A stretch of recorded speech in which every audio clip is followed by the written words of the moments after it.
Okay, this is gonna be a probably short video because I'm like, okay, it stopped raining, let me go outside and do the stupid video. But yeah, it's gonna start raining again. I feel drops. Anyway, I've been caught in the rain before. It won't be the first time. Uh, anyway, trying to make sure nobody's around because then they'll hear me. Even though I'm talking so low, I still think people are gonna hear me anyway. Anyway, so what am I going to talk about today? I wanted to talk about a little bit about my mother and my relationship with her. Not an easy topic, hard to talk about, but yeah, I gotta start talking about a lot of this stuff. It's really hard for me though. So anyway, I was just with her today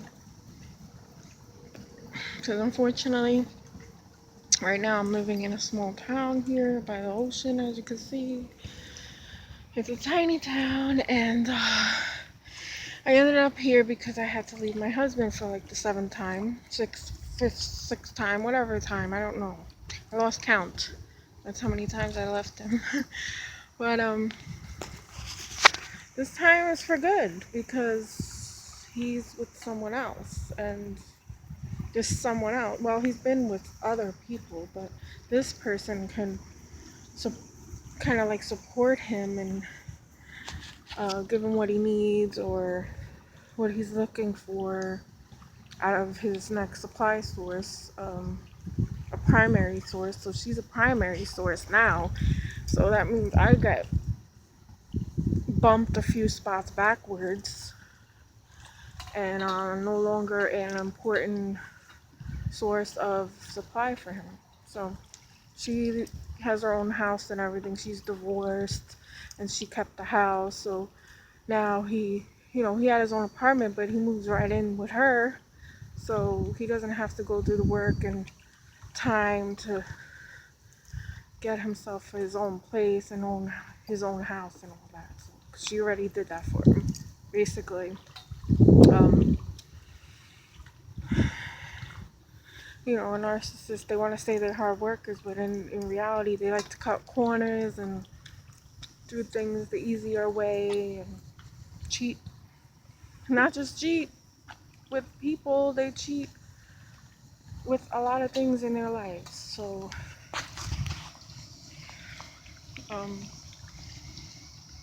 that's why I'm here. I'm alone because I did get with another person after him, but that didn't work out. And that's another story, and that would be another couple videos to explain that one. But yeah, so I ended up in the town, and this is where my mother happened to be living now. I mean, we've lived all over the place, so we're not from anywhere in specifically. I mean, we're from New York originally, but she's been here only a few years. So I'm in this town, and I gotta deal with her like often and on a regular basis because literally there is nothing here. There's barely much going on and not many resources. So of course I gotta deal with her now. And she is a narcissist, and she uses me as the scapegoat, I guess you could say, is my role in the family. And once I left the family, things actually got worse for them when I was gone. And once I came back, it's like, oh, then the scapegoat is back. Now let's go and attack her again.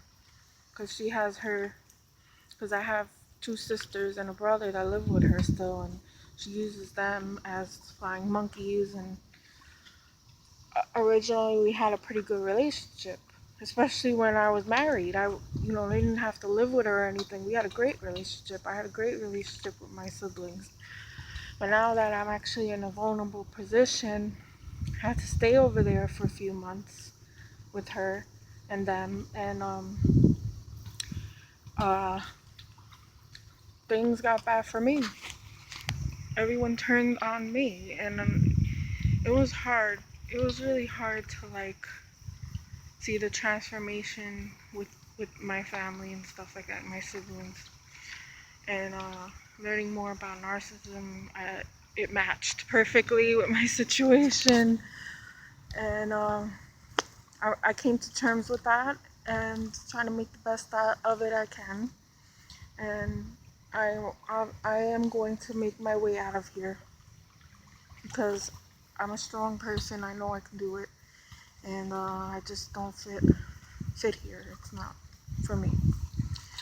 But for now, it's okay. I gather myself together. But I do have to deal with her, and today I had to deal with her. And every time I am around her, I feel like I have to um like narc up. Okay, this is my own term. Narc up her. Cause yeah, I do have a lot of traits of narcissism and stuff. Cause I was raised that way, and it can really come out once you push me to that point. And she always pushes me. I mean, literally, like every single time I try to be calm and reasonable and adult with her and have a real discussion, and it's just like she just pushes me, and I just gotta narc up her in a way. I have to like one up her in the way that she's um, treating me. Like it's kind of like, oh, you think that you're bad, but you know what? I got some tricks too. You want to challenge me, then let it be a challenge. So that's basically what happens when I'm around her, and it really stresses me out. And like it, it's not something I like to do, or I don't like that part of me to come out ever. And that's how she still is. But when I was growing up, she verbally, emotionally abused me and stuff like that. Mostly the physical abuse was done by my stepfather, and she would just justify the abuse as discipline and stuff like that. So she wasn't too physical with me. She has gotten physical with me a few times, but not as often as he would. And he was a drunk alcoholic. I say probably if I wanted to like diagnose him with something, I think he'd probably be more along the lines of a psychopath or a sociopath. I mean, that's how bad it was. He was kind of sadistic, the way that he would punish us. And there's just so many things that I remember that it just comes back to me like flashbacks, and they just don't go away about what he has done, uh, and what my mother has let him do. And till this day, she says no abuse occurred. If anything happened, then I deserved it. Um, I think that's the biggest thing that hurts the most is the denial that they are in, and they around my sisters and brother. She just completely denies the abuse, and I look like a crazy erratic one, trying to defend myself, and it's just ridiculous. And I'm really sure that's why I have the borderline problem, which I had while growing up, and I didn't know what it was. But nobody really cared or noticed me anyway, and everything was so chaotic in general that I just kind of fit in anyway. You know what I'm saying? Like it wasn't normal. It wasn't a normal life.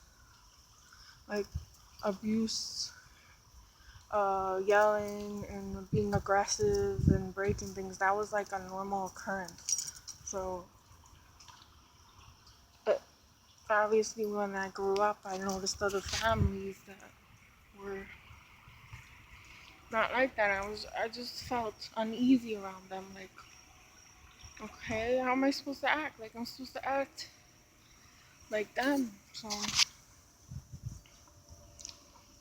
I would be normal. I know social norms and everything and how to act. But then sometimes I'd get triggered, and I didn't even know that's what it was back then. I would get triggered and kind of act up, you know, and then look crazy in front of these normal, supposedly normal people or whatever. They don't have issues like I do. And yeah, I would kind of, they would keep their distance. They would keep their distance from me. And I noticed I held grudges against people for far too long that I really shouldn't have, because I was in the wrong. By the way I was acting, I thought it was normal and justified when I was younger, like teenager. So, but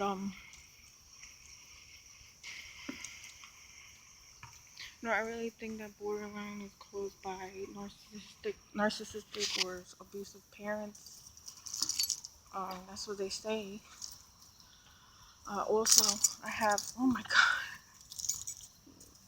it snapped off. It didn't break. Um, well, I have a history of mental illness in my family, so that plays a part. Uh, and just kind of manifests its way differently with each generation and people's, you know, temperaments and stuff. So I was born pretty sensitive to begin with. So everything just hits me super hard, and it's scary. Sometimes it's really scary the way I could end up. I'm not quite like that as much as anymore, because I have self-awareness now. And I've been through therapy. I can't believe there's so many freaking mosquitoes. Sorry, I shouldn't really be out here when the water, by the water when it gets dark, because then the mosquitoes come out. But it was raining all day. But I gotta get off this pier. I'm getting bit. So, yeah, that's just a little short video, because I'm not sure how much can really fit on the phone, one, and two, I don't know how much could really get uploaded into the YouTube and how long that's going to take. So I'll just keep doing more smaller videos as I go, and hopefully I'll get better at doing this eventually and make more sense. But thank you for watching the video. Bye.